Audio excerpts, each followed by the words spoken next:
E aí, tudo bem? Olha só, uma coisa que a gente raramente para pensar é: como é que o governo calcula o valor de um hospital público? Ou, sei lá, de um lote de vacinas? Pois é, hoje a gente vai desvendar exatamente isso. Como o setor público aqui no Brasil avalia seus bens para, no fim das contas, construir o balanço patrimonial do país. E essa pergunta inicial nos leva para uma questão central, né? Como é que se mede o valor de um bem público que, bom, não tem um preço de mercado óbvio? Ninguém vai vender um hospital público na esquina. E é aí que moram os desafios únicos da contabilidade pública. É uma lógica, olha, completamente diferente daquela de uma empresa privada que está ali, claro, visando lucro. Beleza, então para a gente mergulhar nesse assunto, o nosso roteiro vai ser o seguinte. Primeiro, os blocos fundamentais. Depois, a gente entende a regra de ouro que guia tudo isso. Na sequência, vamos ver como escolher a régua certa para medir o valor das coisas e, por fim, claro, botar a mão na massa com alguns exemplos bem reais. Então vamos lá. Primeira etapa, os blocos fundamentais. Pensa numa construção mesmo. Antes de levantar qualquer parede, a gente precisa conhecer os tijolos, o cimento, os materiais básicos, né?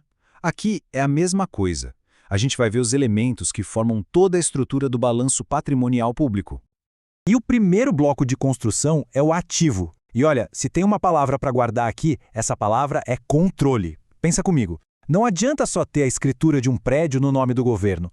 O que importa é se o governo controla os benefícios que aquele prédio gera e se assume os riscos dele. É esse controle, muito mais do que a propriedade no papel, que define o que é um ativo público de verdade. Beleza? Logo em seguida, a gente tem o passivo. O que é isso? E um jeito bem simples é uma obrigação, uma conta que precisa ser paga. Pensa, por exemplo, nas aposentadorias dos servidores públicos ou numa dívida que o governo contraiu. É um compromisso que já existe e que lá na frente vai exigir que saia dinheiro dos cofres públicos para ser quitado.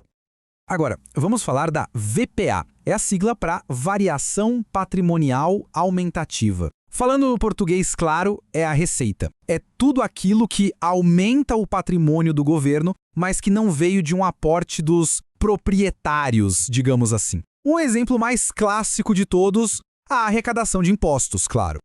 E claro, se tem a receita, tem que ter a despesa. É outra ponta, a VPD, a variação patrimonial diminutiva. Basicamente, é a despesa. É tudo aquilo que diminui o patrimônio, como o pagamento dos salários dos servidores, por exemplo. É o custo de manter a máquina pública toda funcionando. Ok, entendemos os blocos. Agora a gente vai para a segunda parte. E aqui está o princípio talvez mais importante de todo esse processo. É algo que muda completamente o jeito que a gente enxerga todos esses blocos de construção que acabamos de conhecer.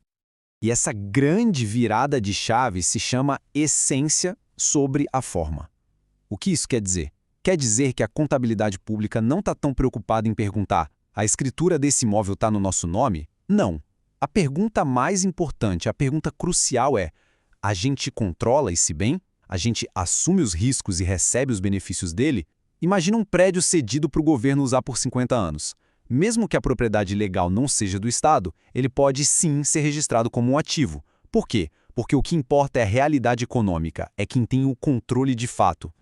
Certo. Então a gente já sabe o que é um ativo e qual é a regra de ouro para reconhecer ele. Mas aí vem a pergunta de milhões de reais, né? Como é que a gente dá um valor para ele? Chegou a hora de conhecer as diferentes réguas que a gente usa para medir isso. Pensa que a gente tem uma caixa de ferramentas com várias réguas diferentes. A primeira é o custo histórico. Quanto foi pago por aquele bem lá atrás? Depois tem o valor de mercado, que é quanto aquele ativo valeria se fosse vendido hoje. Aí fica mais interessante. Tem o custo de reposição, que responde à pergunta: quanto custaria para construir esse mesmo hospital hoje, do zero? E por fim, o valor em uso, que olha para o futuro. Ele tenta medir o benefício social que um bem como uma escola vai gerar para a sociedade ao longo do tempo. E aí tem um caso especial que é super importante. E quando um bem é recebido de graça, uma doação, por exemplo, ele não teve um custo histórico. Nesses casos, ele entra no balanço pelo seu valor justo. E o que é o valor justo?